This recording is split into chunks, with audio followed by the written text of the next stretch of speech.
Hello friends, आप सभी का स्वागत है आपके अपने YouTube channel GK tricks with Sadiq में। तो दोस्तों, जैसा कि आप सभी को पता है कि अब जो है ग्रुप डी का एग्ज़ाम आपका बहुत जल्द स्टार्ट होने वाला है। जैसा कि रेलवे द्वारा बताया गया था कि जुलाई तक एग्ज़ाम स्टार्ट किया जाएगा, तो लग सकता है कि आपको जुलाई एंडिंग तक या फिर आपके अगस्त तक तो आपका ग्रुप डी एग्ज़ाम स्टार्ट हो जाएगा। तो इसी को ध्यान में रखते हुए हमने मिशन ग्रुप डी नाम का एक सेशन स्टार्ट किया है, जो कि आपके लिए स्पेशल सेशन होने वाला है। रोज़ हम इस सीरीज़ के 10 क्वेश्चन लेके आएंगे। मिशन ग्रुप डी हमने एक सीरीज़ स्टार्ट की है जिसमें रोज़ हम डेली 10 क्वेश्चन लेके आएंगे, जिसका एनालिसिस और एक्सप्लेनेशन और टिप्स और ट्रिक्स, जहाँ पर ट्रिक्स की आवश्यकता होगी वहाँ हम ट्रिक्स से भी आपको बताएंगे और डिटेल एक्सप्लेनेशन देंगे। तो आई होप दोस्तों आपको वीडियो पसंद आएगी। तो चलिए दोस्तों, हमने आज इसकी पहली क्लास रखी है, इस बार रेलवे ग्रुप डी पार। जी हाँ फ्रेंड्स, इस बार रेलवे ग्रुप डी पार 100% होगा। यदि आप हमारे रोज़ डेली के इस सेशन की अगर आप वीडियो को देखते हो तो ये 10-10 क्वेश्चन जो होंगे वो एक्सप्लेनेशन के साथ, ये मान के चले कि आपके लगभग 60 से 70 क्वेश्चन इसमें कवर हो जाएंगे एक्सप्लेनेशन के साथ। तो आई होप दोस्तों आपको हमारे इस सेशन की फर्स्ट वीडियो आपको बहुत पसंद आएगी। यदि आपको हमारे वीडियो पसंद आए तो दोस्तों के साथ शेयर जरूर कीजिएगा, कमेंट्स जरूर कीजिएगा, लाइक जरूर कीजिएगा और चैनल को सब्सक्राइब नहीं किया तो चैनल को सब्सक्राइब कीजिएगा। तो चलिए दोस्तों, हम वीडियो को शुरू करते हैं धमाकेदार सेशन के साथ।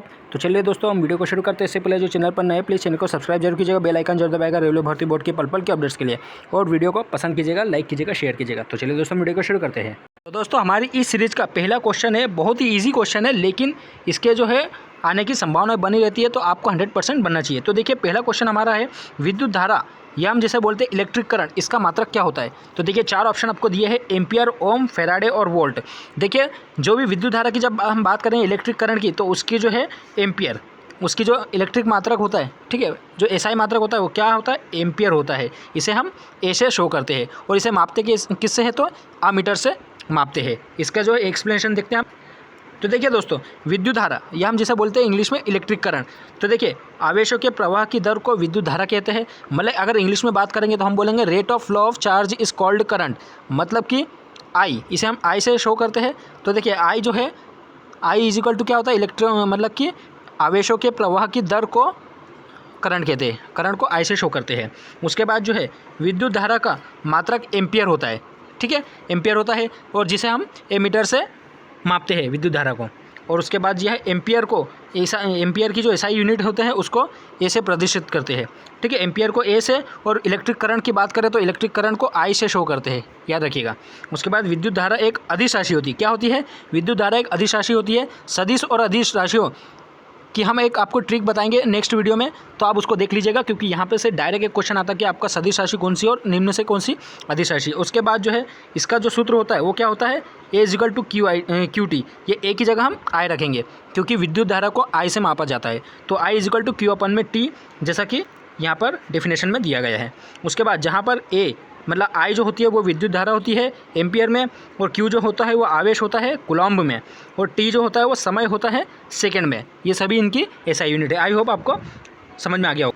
हमारा अगला क्वेश्चन है, दूसरा क्वेश्चन, कार्य करने की दर क्या कहलाती है। तो जो कार्य करने की दर होती है, आई होप आपको इसका आंसर पता होगा। ऊर्जा होती है, दबाव होती है, ऊष्मा या शक्ति। तो इसका जो आंसर होता है, कार्य करने की जो दर होती है वो शक्ति होती है। लेकिन वहीं पर अगर आपसे पूछ ले कि कार्य करने की जो क्षमता होती है, अगर क्षमता पूछ ले तो वो होता है आपकी ऊर्जा। तो यहाँ पर इसका आंसर क्या होगा, कार्य करने की दर शक्ति कहलाती है। अब शक्ति के बारे में हम जान लेते हैं। तो देखिए दोस्तों, शक्ति के बारे में कुछ आपको एक्सप्लेनेशन दे दूं कि शक्ति का जो हमने देखा है कि शक्ति की जो एसआई यूनिट होती है वो वाट होती है, ठीक है। शक्ति की एसआई यूनिट जो होती है वो वाट होती है। शक्ति को पी से प्रदर्शित किया जाता है, किससे, पी मतलब कि पावर, ओके। उसके बाद जो है शक्ति का जो सूत्र होता है P is equal to W upon में टी, जैसा कि इसकी डेफिनेशन होती है कि कार्य करने की दर, मतलब ये कार्य हो गया, ये दर हो गया, तो कार्य करने की दर जो है शक्ति मतलब पावर कहलाती है। तो उसके बाद जो है जहाँ पर ये P is equal to W upon में टी जो इसका फॉर्मूला दिया गया है, तो पी का मतलब होता है पावर जो कि वाट में होता है, डब्ल्यू का मतलब होता है वर्क मतलब कि जूल, ठीक है। उसके बाद जो है टी दिया है, टी मतलब कि टाइम होता है जो कि सेकंड में मापा जाता है। आई होप आपको समझ में आया होगा। अब यहीं पर हम बात कर लेते हैं दोस्तों, जैसा कि आपको बताया गया था कि कार्य, ठीक है, तो कार्य का मतलब क्या होता है। तो देखिए दोस्तों, कार्य का जो हमने आपको बताया था कि कार्य करने की दर जो है आपकी शक्ति कहलाती है। उसी के बाद शक्ति के बारे में हम आपको बता चुके हैं। तो कार्य के बारे में हम देख लेते हैं कि कार्य की जो एसआई यूनिट होती है वो जूल होती है, मतलब कि इसे हम शॉर्ट फॉर्म में जे से शो करते हैं। उसके बाद कार्य एक अदिश राशि है, ध्यान रखिएगा, कार्य क्या है, तो एक अदिश राशि है। इसकी आपको ट्रिक्स जरूर बताएंगे। तो उसके बाद जो है कार्य का जो सूत्र होता है W is equal to F into D होता है, मतलब कि वर्क इजिकल टू बल इंटू विस्थापन। जहाँ पर हम देख सकते हैं जो इसका एक्सप्लेनेशन, तो W इजिकल टू जहाँ पर कार्य है जूल में, और F इजिकल टू बल होता है जो कि न्यूटन में मापा जाता है, और D मतलब कि विस्थापन होता है आपका, मतलब डिस्प्लेसमेंट, तो उसको मीटर में मापा जाता है। तो इससे रिलेटेड जो हम आपको जो न्यूमेरिकल्स होंगे वो भी बताएंगे, तो आपको अच्छे से एक्सप्लेनेशन होगा और आपको अच्छे से समझ में आएगा। तो आगे हम क्वेश्चन देख लेते हैं। आज का हमारा इस सेशन का तीसरा क्वेश्चन है, अंतर्राष्ट्रीय एसआई पद्धति में द्रव्यमान को किस में मापा जाता है। तो बहुत ही सिंपल क्वेश्चन है। तो द्रव्यमान जो होता है, देखिए दोस्तों, जो द्रव्यमान होता है उसको जो हम किलोग्राम में मापते हैं। किस में मापते हैं? किलोग्राम। इसे हम लिख सकते हैं केजी। और द्रव्यमान के बारे में कुछ स्पेशल फैक्ट आपको बता देता हूँ, देख लेते हैं। तो द्रव्यमान के बारे में कुछ इंपॉर्टेंट फैक्ट्स ये है दोस्तों कि द्रव्यमान जिसे हम मास कहते हैं, इसे हम एम से भी शो करते हैं। तो द्रव्यमान को किलोग्राम में मापा जाता है, एसआई यूनिट हो चुकी है। द्रव्यमान को एम से प्रदर्शित किया जाता है। सीजीएस मात्रक में जो द्रव्यमान होता है उसको ग्राम में मापा जाता है। किसमें? सीजीएस, ये मतलब कि आपको दिख जाएगा ग्राम, ठीक है, जी मतलब ग्राम। उसके बाद द्रव्यमान एक अदिश राशि है, ध्यान रखिएगा, द्रव्यमान भी एक अदिश राशि है। और चंद्रमा का जो द्रव्यमान है वो पृथ्वी के द्रव्यमान का 1% है। और ध्यान रखिएगा दोस्तों कि या तो आप पृथ्वी पर हो, कोई भी पिंड जो है, कोई भी वस्तु अगर पृथ्वी पर हो या फिर चंद्रमा पर हो, उसे कहीं पर भी लेके जाए तो उसका द्रव्यमान जो है भिन्न नहीं रहता। मतलब कि सब जगह एक ही द्रव्यमान, मतलब कि जो मास होता है वो हर जगह एक ही होता है। मतलब अगर पृथ्वी पर किसी पिंड का द्रव्यमान अगर 100 किलोग्राम है तो आप उसे चंद्रमा पर ले जाइए या फिर उसको सूर्य पर ले जाइए, मंगल ग्रह कहीं पर भी ले जाइए, आप उसका जो है द्रव्यमान 100 किलोग्राम ही रहेगा, वो कभी भी चेंज नहीं होता है। ओके, आगे बढ़ते हैं। और आज का हमारा अगला चौथा क्वेश्चन है, एक अश्व शक्ति कितने वाट के बराबर होता है। तो आई होप आपका इसका आंसर पता होगा। तो जो एक अश्व शक्ति होती है, मतलब कि HP बोलते हैं, हॉर्स पावर, वो जो है 746 वाट, मतलब ऑप्शन बी इसका सही आंसर होगा, 746 वाट के बराबर होता है। ओके, आगे बढ़ते हैं। अगला हमारा पांचवा क्वेश्चन है, प्रकाश वर्ष किसका मात्रक है। तो इंपॉर्टेंट क्वेश्चन है। जो प्रकाश वर्ष होता है वो जो है आपका जो है ऑप्शन डी, खगोलीय दूरी का मात्रक होता है। प्रकाश वर्ष जो है खगोलीय दूरी का मात्रक होता है। और इसके बारे में जो 3 से 4 इंपॉर्टेंट फैक्ट है वो हम आपको बताते चले कि ये इंपॉर्टेंट क्वेश्चन है, क्योंकि आपको जो है हर एग्जाम में, रेलवे की कोई सी भी एग्जाम लो, आपको प्रकाश वर्ष से एक क्वेश्चन देखने को जरूर मिलता है। तो ग्रुप डी में भी इससे रिलेटेड कम से कम आपको हर शिफ्ट में एक एक दो दो क्वेश्चन देखने को जरूर मिलेंगे। तो देख लेते हैं। तो देखिए दोस्तों, प्रकाश वर्ष के बारे में 3 इंपॉर्टेंट फैक्टर कौन से हैं। तो देखिए 3 इंपॉर्टेंट फैक्ट्स है प्रकाश वर्ष, जिसे हम लाइट ईयर बोलते हैं इंग्लिश में।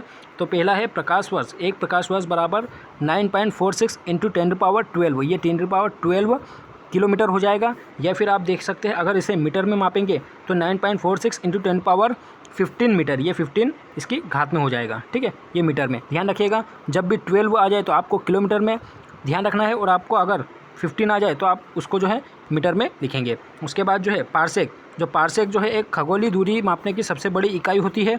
उसके बाद जो है एक पार्सेक बराबर 3.26 प्रकाश वर्ष के बराबर, मतलब कि एक पार्सेक जो कि सबसे बड़ी खगोलीय दूरी मापने की इकाई है, तो एक पार्सेक अगर आपको लिखना है तो आपको इतनी वैल्यूज़ को मतलब 3.26 से गुणा करना पड़ेगा। मतलब एक प्रकाश वर्ष की इस वैल्यूज़ को 3.26 के साथ गुणा करेंगे तब कहीं जाके एक पार्सेक की।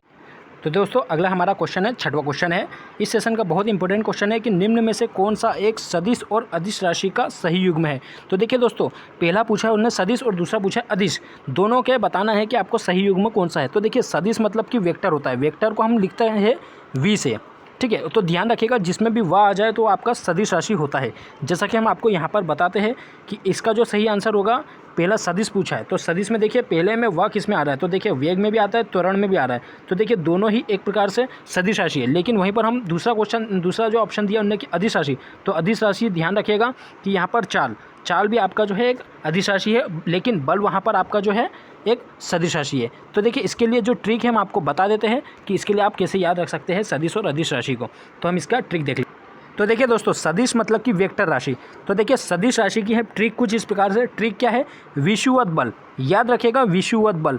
तो जब विषुवत बल को हम एक्सप्लेनेशन देखेंगे तो विषु से बना विस्थापन, व से बना वेग और त से बना त्वरण, मतलब विषुवत आपका ये हो गया। विषु मतलब विस्थापन, व से बना वेग, त से बना त्वरण और बल मतलब कि बल होता है। ये आपका सदिश राशि हो गया। इसको ट्रिक को आप अच्छे से याद कर लीजिएगा क्योंकि इंपॉर्टेंट क्वेश्चन आपको एग्जाम में देखने को मिलेगा 100%। इसके जो अदिश राशि होती है, तो देखिए अदिश राशि का ट्रिक कुछ इस प्रकार है। ट्रिक क्या है? उस आर्द्रता को चाबी दो, उस आर्द्रता को चाबी दो। तो देखिए ऊ से बना ऊर्जा, स से बना समय, आ से बना आयतन, द्र से बना द्रव्यमान, ता से बना ताप, को से बना कार्य, चा से बना चाल, बी से बना विद्युत धारा मतलब आपका इलेक्ट्रिक करंट, और दो से बना दाब, दाब मतलब कि आपका प्रेशर। ठीक है। तो यहाँ पर आपके सभी आपका ट्रिक का एक्सप्लेनेशन आपने देख लिया होगा। इसका आप स्क्रीनशॉट ले सकते हो कि आपको जो है अदिश राशि पूछे तो उस आर्द्रता को चाबी दो, ऐसा इसकी ट्रिक है। ठीक है, तो आपको समझ में आ गया होगा आई होप। तो इसका सही आंसर देखते हैं। तो देखिए हमने दोस्तों सदिश की क्या देखी थी, विषुवत बल। तो विषुवत बल में वेग था, तो वेग इसका सही आंसर हो गया पहला। तो लेकिन वहीं पर जो है अदिश राशि में उस आर्द्रता को चाबी दो, चा से बना चाबी तो चाल। ठीक है, चा से बना चाल, तो चाल मतलब अदिश राशि हो गया। ठीक है, तो इसका सही आंसर होगा ऑप्शन ए, वेग और चाल। वेग एक सदिश राशि है और चाल एक अदिश राशि। आई होप आपको समझ में आ गया होगा। अगला क्वेश्चन देखते हैं। तो 7वां क्वेश्चन जो इंपॉर्टेंट क्वेश्चन है कि विज्ञान में न्यूटन के गति के कुल कितने नियम दिए गए। मतलब कि विज्ञान में जो न्यूटन ने नियम दिए हैं तो कितने नियम दिए हैं, तो 1, 3, 4, तो कितने नियम दिए गए। तो आई होप इसका सभी को आंसर पता होगा। तो इसके जो सही आंसर है 3। तो विज्ञान में जो है न्यूटन ने टोटल 3 नियम दिए थे। ठीक है, आगे बढ़ते हैं। तो देखिए दोस्तों न्यूटन की गति के 3 नियम कौन कौन से हैं। तो देखिए पहला जो नियम होता है उससे बल की परिभाषा मिलती है। ठीक है, और दूसरा जो है उससे बल का व्यंजक मतलब F = ma प्राप्त होता है। F जहाँ पर क्या है, बल है, m मतलब कि द्रव्यमान हो जाएगा आपका मास, और a मतलब कि एक्सीलरेशन मतलब त्वरण होता है। उसके बाद जो तीसरा नियम होता है वो प्रत्येक क्रिया के बराबर परंतु विपरीत प्रतिक्रिया होती है। इसके कई एग्जाम्पल हैं, हम आपको नेक्स्ट वीडियो में बताएंगे। अब अगला क्वेश्चन है हमारा 8वां क्वेश्चन, विद्युत धारा कैसी राशि है। तो देखिए अभी मैंने आपको ट्रिक बताई थी। तो विद्युत धारा आपको बताना होगा कि अदिश राशि है, सदिश राशि है, सदिश और अदिश दोनों राशि है या फिर इनमें से कोई नहीं। तो इसका आंसर जो है आपको हमें लॉजिकली या फिर आप अपनी जो हमने आपको ट्रिक बताई उसके माध्यम से आपको जो है इसका सही आंसर आपको हमें कमेंट बॉक्स में बताना होगा कि इसका सही आंसर क्या होगा कि विद्युत धारा कैसी राशि है। तो आई होप आप इसका सही आंसर बता पाओगे। अब यहाँ पर देखिए 9वां क्वेश्चन कुछ है, 1 किलोग्राम भार के बराबर कितना न्यूटन होता है। तो 1 किलोग्राम जो भार होता है उसका जो कितने न्यूटन के बराबर होता है, तो 9.8 न्यूटन के बराबर इसका सही आंसर हो जाएगा। तो 1 किलोग्राम भार का जो वजन होता है वो 9.8 न्यूटन के बराबर होता है। तो देखिए इसका जो फॉर्मूला होता है क्या होता है, W = mg। W = mg मतलब W = क्या होगा, ये हो गया वेट आपका, भार हो गया, और m मतलब क्या हो गया आपका मास हो गया, जो कि हर जगह मतलब सेम होता है, इसे हम कांस्टेंट मानते हैं। और g मतलब आपका गुरुत्वीय त्वरण होता है। ठीक है, तो ये आपका m जो इसमें कांस्टेंट होता है। आगे बढ़ते हैं। तो दोस्तों आज का हमारा इस सेशन का आखिरी क्वेश्चन है, 10वां क्वेश्चन है, न्यूटन के गति के नियम को गैलीलियो का नियम भी कहा जाता है। तो गति के नियम के न्यूटन को जो गति के नियम 3 दिए उसमें से कौन से ऐसा नियम था जिसको गैलीलियो का नियम भी कहा जाता है। तो पहला, तीसरा, दूसरा या फिर इनमें से कोई नहीं। तो इसका जो सही आंसर होगा वो आपका पहला जो नियम होता है गति का, जो पहला नियम है उसी को जो है गैलीलियो का नियम भी कहा जाता है। तो इंपॉर्टेंट फैक्टर देख लेते हैं कि गति के नियम जो न्यूटन ने दिए थे उसके पहले नियम को और क्या क्या नाम से जाना जाता है।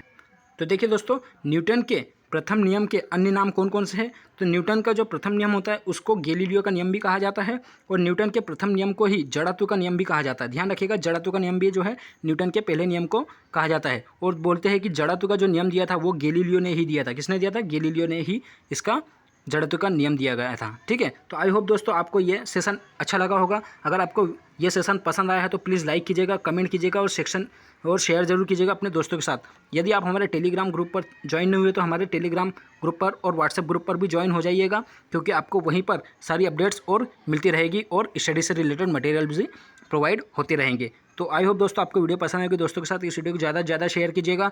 वीडियो के डिस्क्रिप्शन बॉक्स में आपको टेलीग्राम और व्हाट्सएप ग्रुप की लिंक शेयर कर दूंगा। आई होप आप ज़रूर से ज़रूर ज्वाइन होंगे, और आपको हमने जो 9th क्वेश्चन जो आपको ग्रह का मतलब कि हम बोल सकते हैं कमेंट सेक्शन में जिसका आंसर हमने आपको बोला है वो आप हमें ज़रूर करके बताओगे। आई होप दोस्तों आपको ये सेशन पसंद आएगा। दोस्तों के साथ इस वीडियो को ज़्यादा से ज़्यादा शेयर कीजिएगा। चैनल को सब्सक्राइब नहीं किया तो चैनल को सब्सक्राइब कीजिएगा। तो इस वीडियो में हम फिलहाल इतना ही रखेंगे। मिलते हैं अगले वीडियो में, तब तक अपना ख्याल रखिए। Okay bye friends.